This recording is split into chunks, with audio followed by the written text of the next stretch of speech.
capítulo 1, e hoje nós vamos encerrar o capítulo 1, dos versículos 40 até o versículo 45 de Marcos. Lemos na versão Nova Almeida Atualizada, NAA. À medida que você puder adquirir esta versão, será a versão oficial do culto e das atividades sempre de nossa igreja, atividades públicas. Na linguagem mais atual, dentro de uma tradução mais próxima do original, que é a tradução da Revista Atualizada, só que numa linguagem mais atualizada também.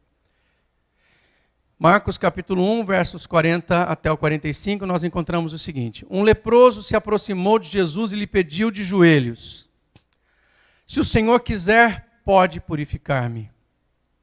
E Jesus, profundamente compadecido, estendeu a mão, tocou nele e disse: quero sim, fique limpo. No mesmo instante, a lepra desapareceu dele e ele ficou limpo.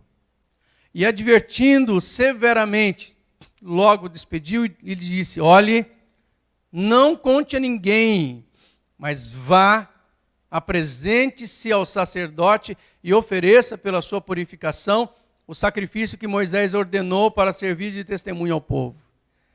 Mas tendo ele saído, começou a proclamar muitas coisas e a divulgar a notícia, a ponto de Jesus não poder mais entrar publicamente em nenhuma cidade. Por isso, permanecia fora em lugares desertos e de toda parte vinham ao encontro dele. Oremos.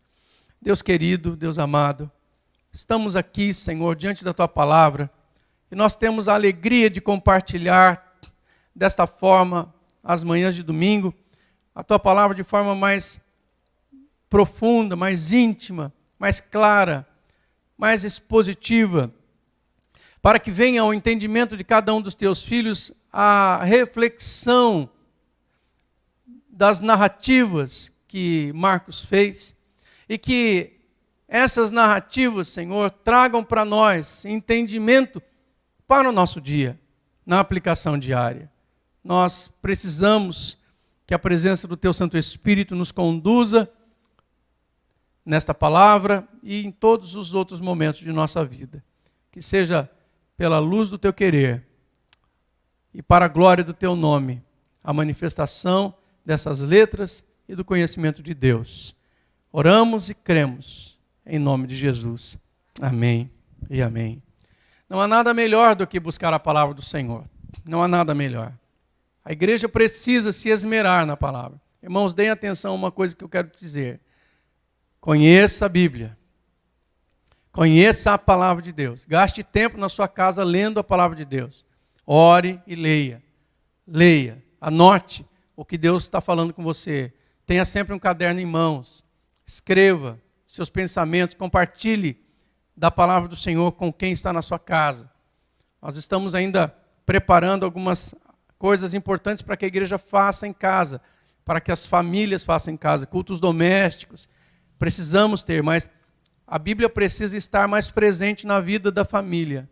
Os tempos são difíceis, os tempos são maus, existem muitas coisas acontecendo à nossa volta no reino espiritual, e movimentando o reino material também, contra a família, contra a igreja, contra o bem da sociedade, das pessoas de bem.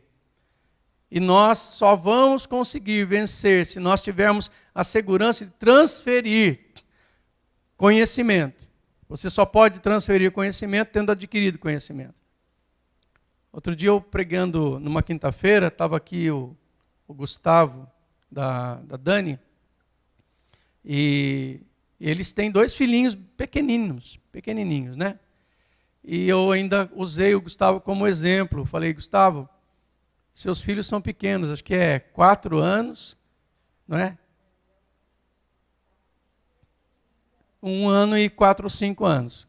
4 ou 5 anos e 1 ano. Então, 2 criancinhas. Daqui 10 anos, eu falei para ele: Gustavo, você vai ter um adolescente e um pré-adolescente em casa. Se você, como pai, não ensinar na sua casa a Bíblia para eles, não os treinar, orando com eles, se você não for testemunha fiel da sua fé, eles vão se desviar. E a outra geração dos filhos deles não conhecerão Jesus. Está muito perto da gente, irmãos. Está muito perto. Porque a criança, a Bíblia fala, ensina a criança no caminho que deve andar, pois quando chegar a ser adulto, não se desviará dele. Porque foi firmado na mente da criança.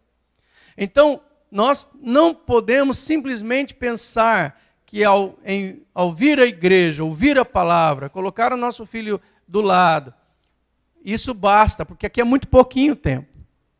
Eu só tenho aqui meia hora para poder pregar a palavra do Senhor. Mas cada um precisa, em casa, dedicar tempo todos os dias, lendo a palavra e orando. Existem países que a Bíblia é proibida, e existem cristãos lá, que se proclamarem a sua fé em Jesus, em Deus, podem morrer. Então nós não sabemos como será o dia de amanhã. A igreja precisa se fortalecer hoje. Por isso eu fiz questão de começar esta maratona de estudos da Bíblia pelo livro de Marcos, para ensinar as pessoas a começar a olhar para a palavra de Deus de uma forma diferente do que simplesmente uma pregação que venha fazer um afago na nossa alma. A palavra de Deus, ela faz isso também. Ela conforta, ela consola, ela cura, ela afaga, mas ela também corrige, ela também ensina, ela também orienta. A palavra de Deus segue por diversos caminhos. E é isso que nós precisamos entender. O título da pregação de hoje é O Toque de Amor. Esse foi o toque de amor que Jesus deu neste homem leproso. O toque da compaixão, o toque do sentimento. Ao Jesus estender a sua mão sobre aquele leproso, ele irrompeu em todos os sentimentos que estavam dentro dele. E a gente vai entender um pouquinho sobre esses sentimentos.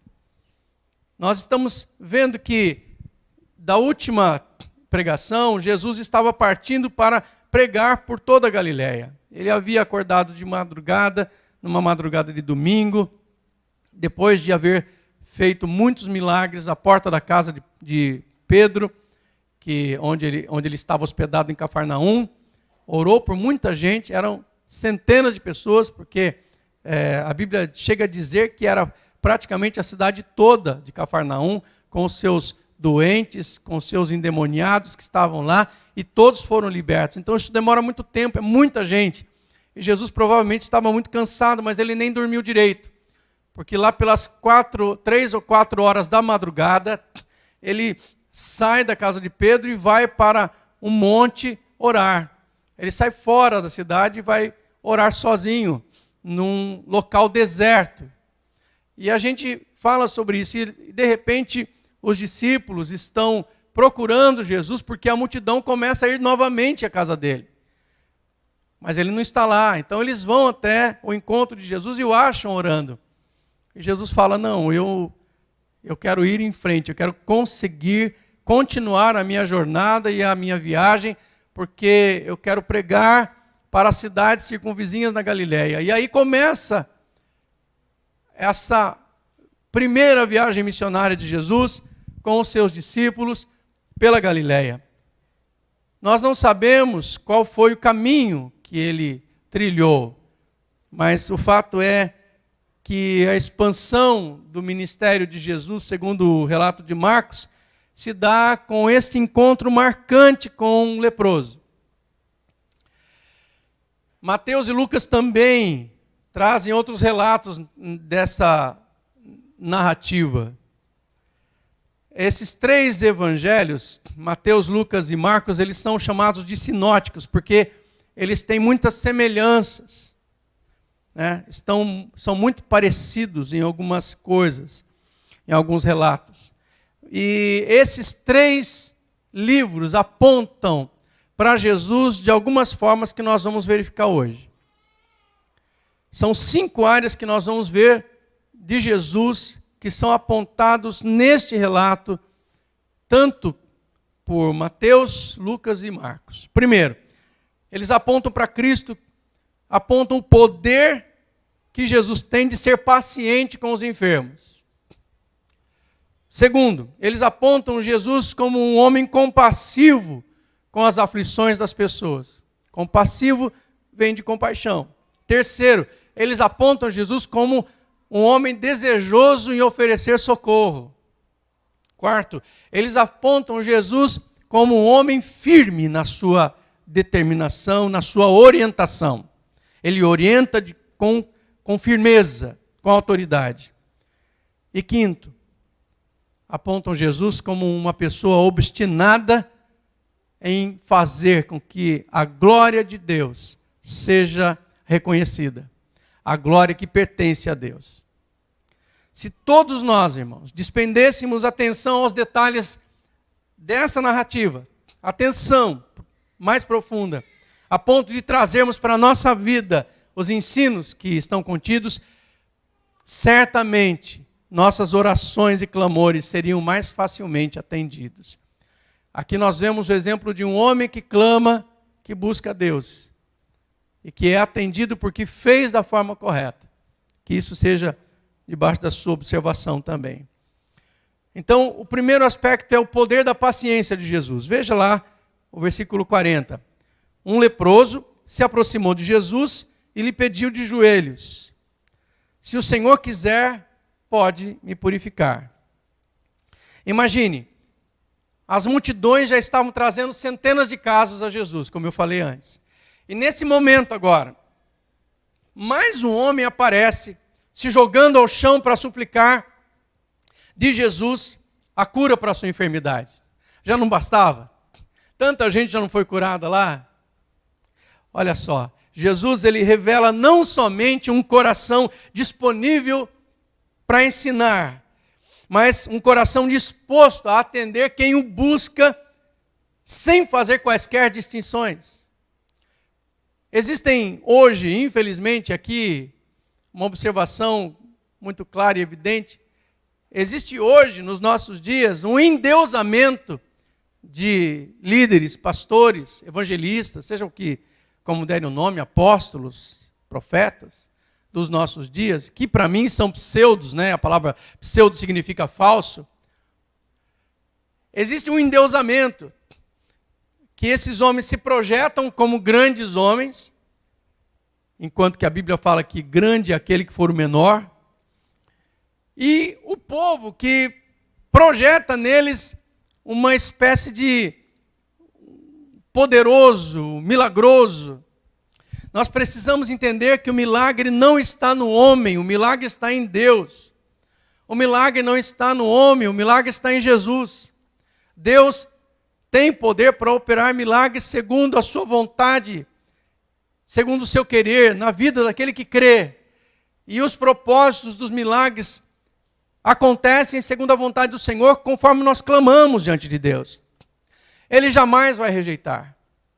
Jesus não estava se tornando, embora já sua fama estava correndo muito, porque segundo a narrativa de João, que mostra que bem antes do ministério começar aqui em Cafarnaum, ele já havia feito muitos prodígios em outros lugares, na Judéia, por exemplo. João relata o ministério de Jesus já acontecendo proeminentemente na Judéia, depois dele ter sido batizado. E depois ele chega em Cafarnaum. Então se dá um espaço muito grande de tempo, acontecendo muitas coisas. Jesus já chega em Cafarnaum com fama. Já chega em Cafarnaum sendo visto, ou ouviram falar deste homem. Então, ele possivelmente vê uma explosão enorme de pessoas indo ao seu encontro na porta da casa de Pedro.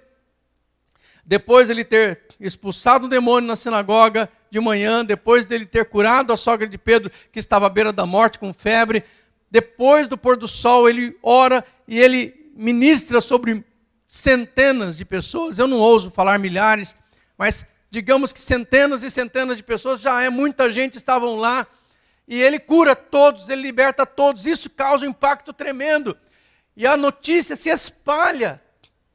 A notícia se espalha. A única forma de saber algo espantoso é falando, e as pessoas falavam, enviavam notícias. Olha, conta que tem uma pessoa que veio de Nazaré, que está em Cafarnaum, chamado Jesus. Nós achamos que ele é o Cristo, e tudo isso criou um alvoroço imenso.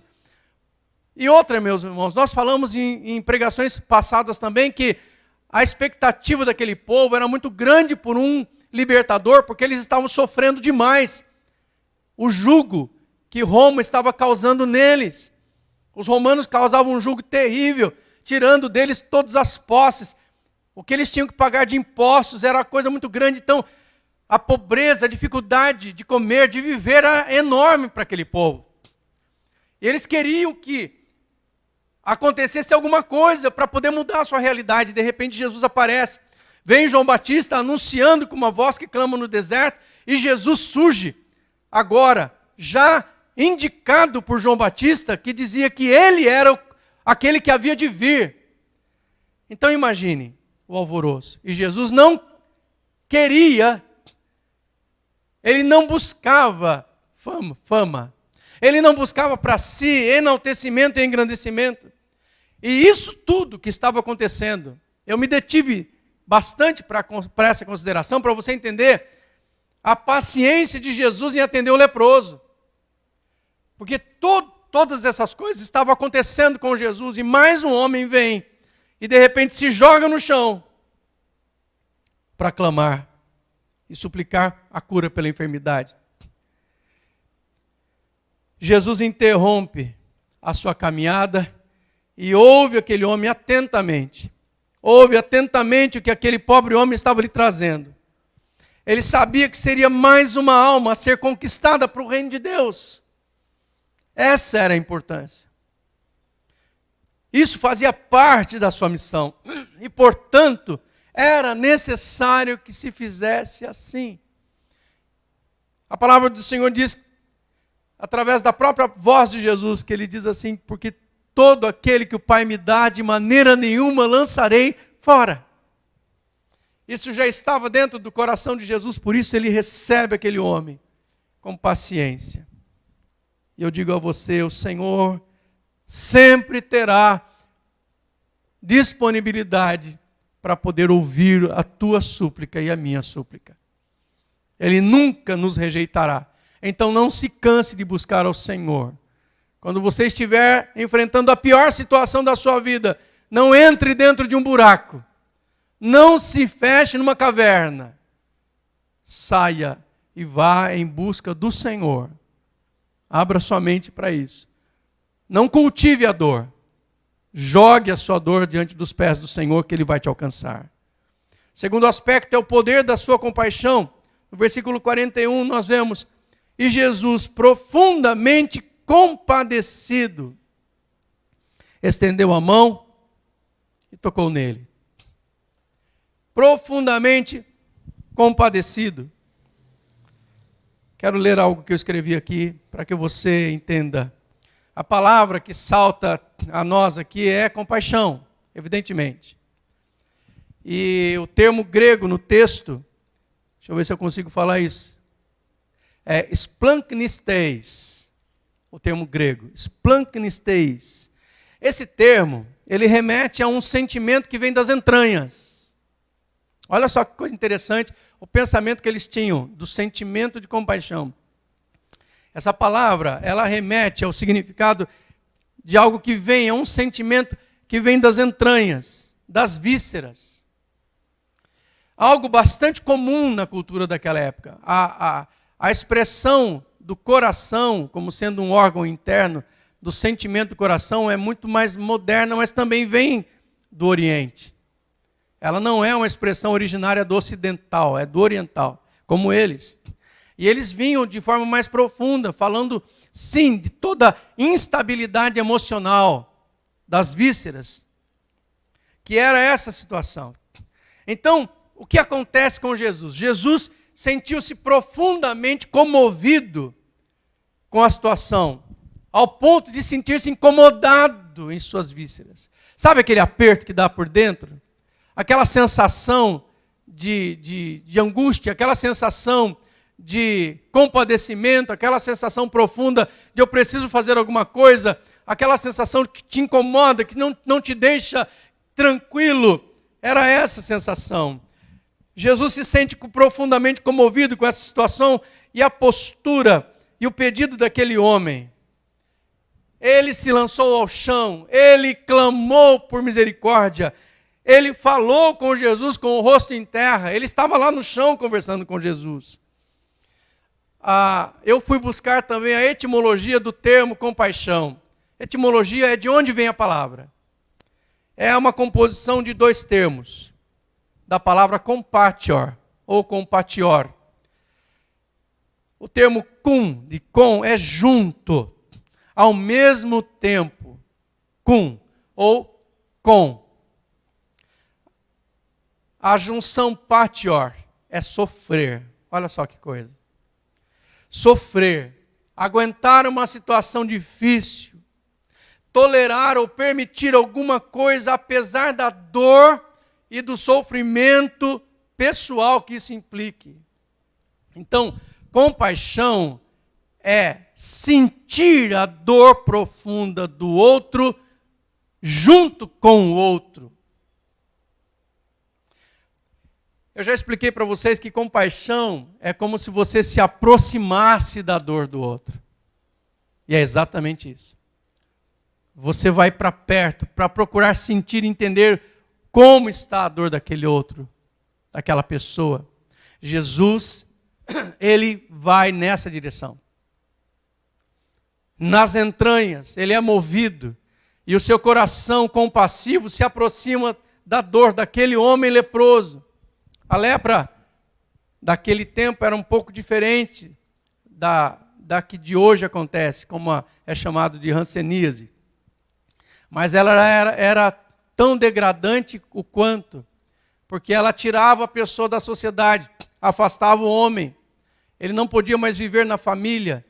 Muitos deles viviam em cavernas, ou viviam em tendas próprias fora do ambiente da onde as pessoas estavam comumente, das suas vilas, dos seus vilarejos. Muitos deles ficavam em florestas.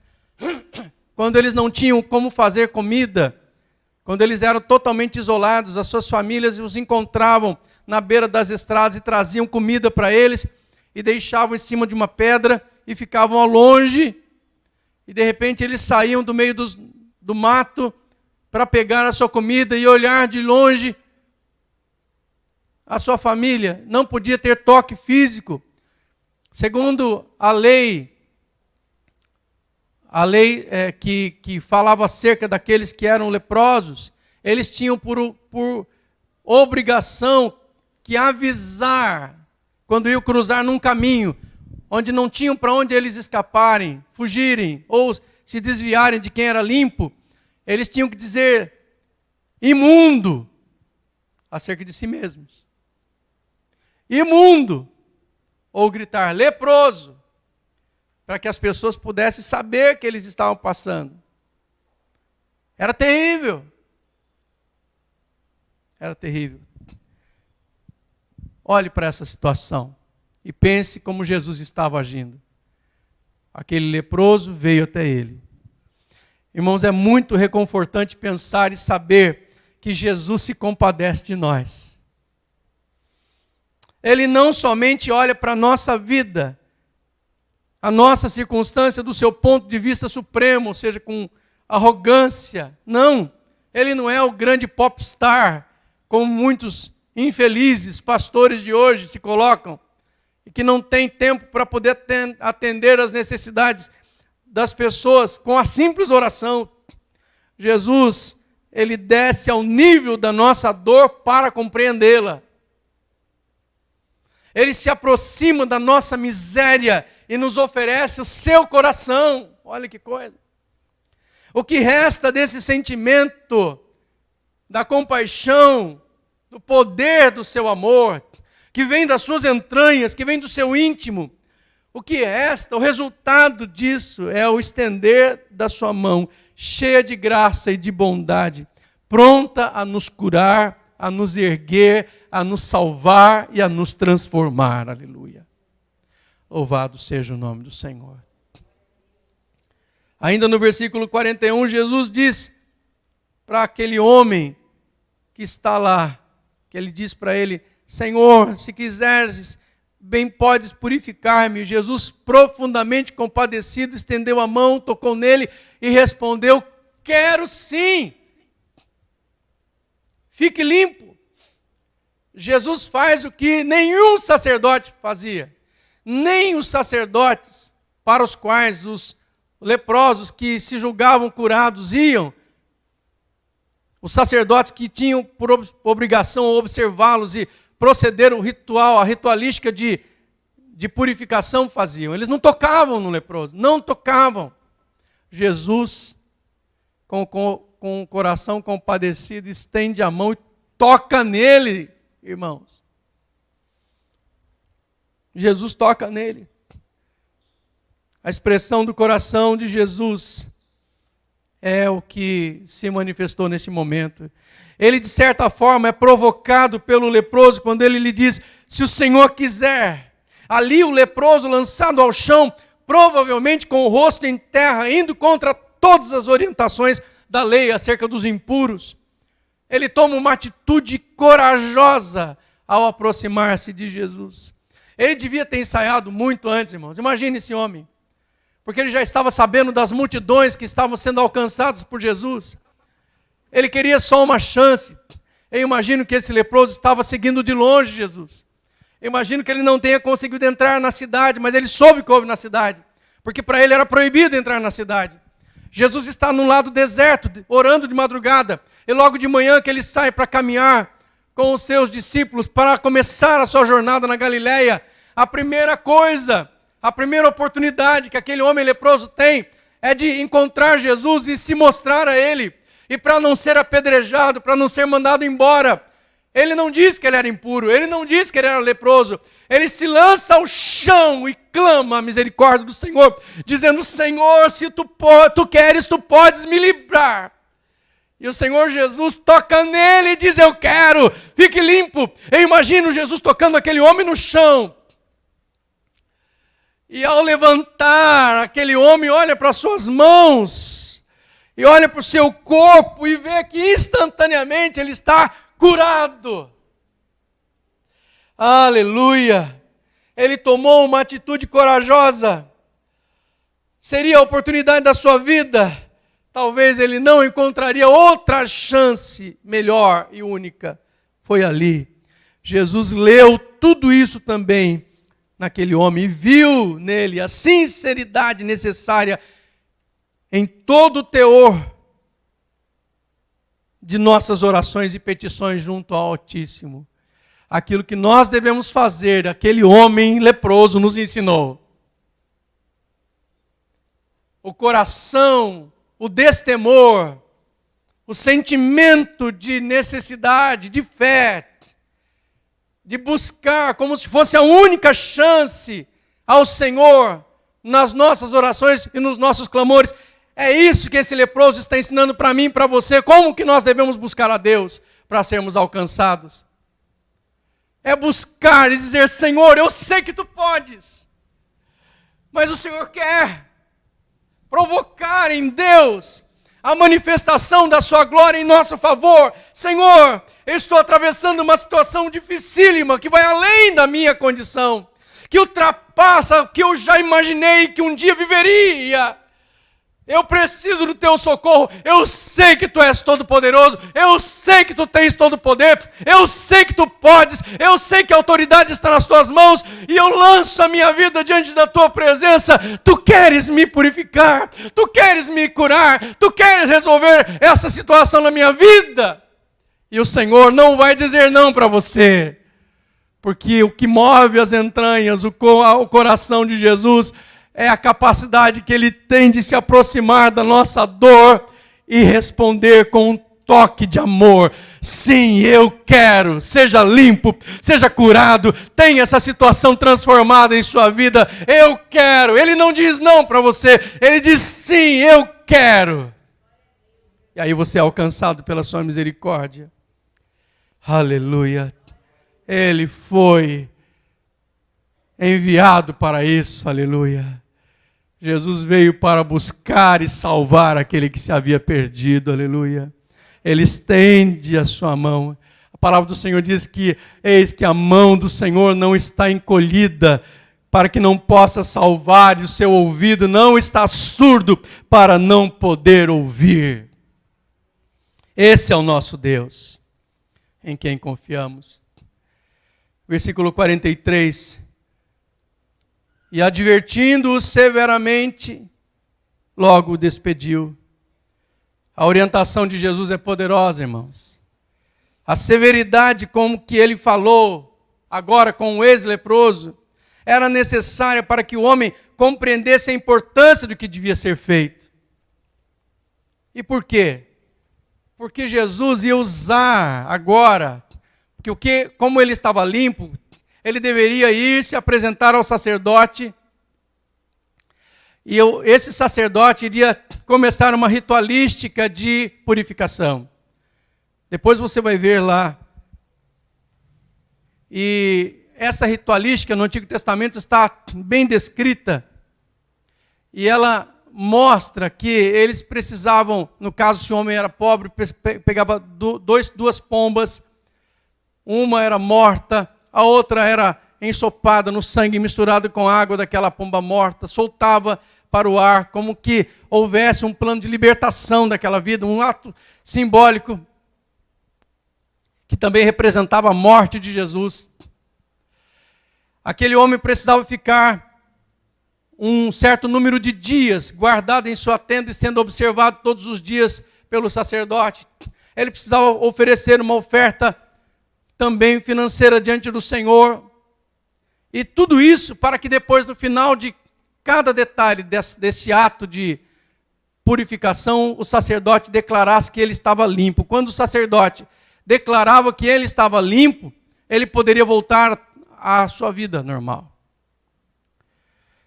Mas ele não foi.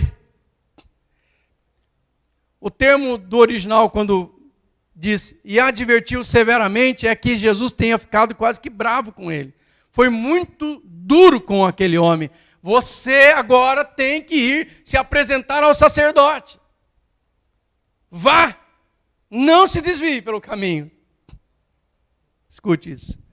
A severidade com que ele falou ao ex-sacerdote era necessária. Mas a alegria, olha só, ele havia sido curado.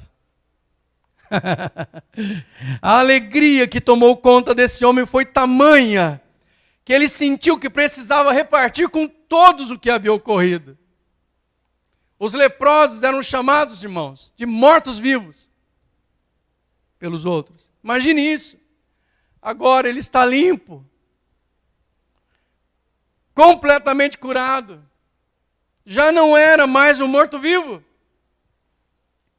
mas era um novo vivo. Aleluia. Como se tivesse ressuscitado. E agora ele podia voltar para sua família, talvez filhos, esposa, pai, mãe, amigos. Poderia reaver a sua profissão, sua vida. Irmãos, Jesus não somente lhe restaurou a saúde, mas lhe trouxe de volta a vida. Isso estava explodindo dentro daquele homem. Nós não sabemos se de fato ele foi depois, mas que ele causou muito com o seu milagre, ele causou. Chamou a atenção de tanta gente, de tanta gente, de tanta gente. O Senhor Jesus orienta firmemente para que cumpramos aquilo que precisa ser cumprido. E o Senhor Jesus não quer puxar para si a glória, mas Ele quer levar a glória para Deus. No versículo 44 ele diz, olhe, não conte nada a ninguém, mas vá, apresente-se ao sacerdote e ofereça pela sua purificação o sacrifício que Moisés ordenou para servir de testemunho. Essa sujeição ao sacerdote, na visão de Jesus, é que ia trazer o grande e poderoso testemunho, porque Jesus viu naquele homem um milagre inquestionável que começaria a definir Jesus como o Messias que estava sendo esperado. E ele queria que aquele homem se aproximasse do sacerdote para fazer parte dessa ritualística, para que o sacerdote, declarando ele curado, pudesse também aceitar por quem ele foi curado. Jesus. Ele seria declarado para que o povo pudesse entender que o Messias estava entre eles. Embora não sabemos, então, se o homem curado finalmente tenha ido ao encontro do sacerdote para cumprir o que Jesus havia lhe dito, sabemos que o seu testemunho causou um alvoroço muito grande, que tornou quase que impossível ou impossível a Jesus de atender as multidões que lhe vieram, a não ser que fosse fora da cidade. Jesus não podia mais entrar em cidade nenhuma, porque as multidões sabiam, ele está chegando, sabiam, ele está vindo nessa direção. Onde que ele está agora? Ele está chegando para cá. E ele não entrava nas cidades, porque era muita gente, era muita gente. O leproso, o ex-leproso, o milagre deste homem, somado aos de tantos outros que se passaram, fez tornar impossível a entrada de Jesus nas cidades, e os sermões de Jesus começaram a ser feitos nos montes, junto ao mar, nos locais desertos. Aquele que tem poder para curar toda mancha de contaminação do pecado é aquele que não nos rejeita quando lhe suplicamos humildemente pelo perdão, pela cura e pela salvação. Nesta manhã, a segunda lição que nós entendemos, além daquela que nos mostra como nos aproximar de Jesus no clamor misericordioso pela sua atenção para receber dele a sua bênção, nós também precisamos entender que as manchas que contaminam as nossas vidas hoje talvez não sejam as manchas de lepra física, mas talvez sejam manchas de lepras espirituais, manchas pecaminosas, de pecados que não foram confessados, manchas de feridas e mágoas que nós não perdoamos, não consertamos. Coisas essas que sempre remontam na nossa mente e trazem de volta dor. Essas coisas nós precisamos nos libertar. Essas coisas que trazem amargura, feridas para dentro da nossa alma, nos impedem de nos tornarmos adoradores verdadeiros. O Senhor Jesus não está recusando nos perdoar, Ele perdoa qualquer circunstância, qualquer pecado. Se você se lançar diante do Senhor e pedir a Ele que te recupere, além das enfermidades físicas, Ele quer curar a tua alma. Ele não nos rejeita quando lhe suplicamos humildemente pelo perdão, quando suplicamos humildemente pela cura, quando suplicamos humildemente pela salvação. Ele quer, simplesmente Ele quer. Foi para isso que Jesus veio, foi para que se manifestasse nele e através dele a glória de Deus junto aos homens. Ele quer. Hoje, meu querido, minha querida irmã, meu irmão, se há em sua vida uma mancha que te afastou da tua família, de teus filhos, que te fez perder a razão de ser feliz, eu quero te convidar a não ter ressalvas, para se derramar diante dos seus pés, dos pés de Jesus, e suplicar a Ele a sua compaixão. Ele vai entender a sua dor. Ele vai se aproximar da tua circunstância. E você pode saber, com firmeza, que Ele pode te curar. Saiba que Ele pode te limpar totalmente. E Ele quer fazer isso por você nesse exato momento. Deixe que Ele estenda a sua mão e transforme sua vida nesta manhã com o seu toque de amor. Lembre que o que fez Jesus estender a sua mão sobre aquele homem para dar a ele um toque de amor foi a compaixão. Foi o mover de dentro do seu coração, da sua alma.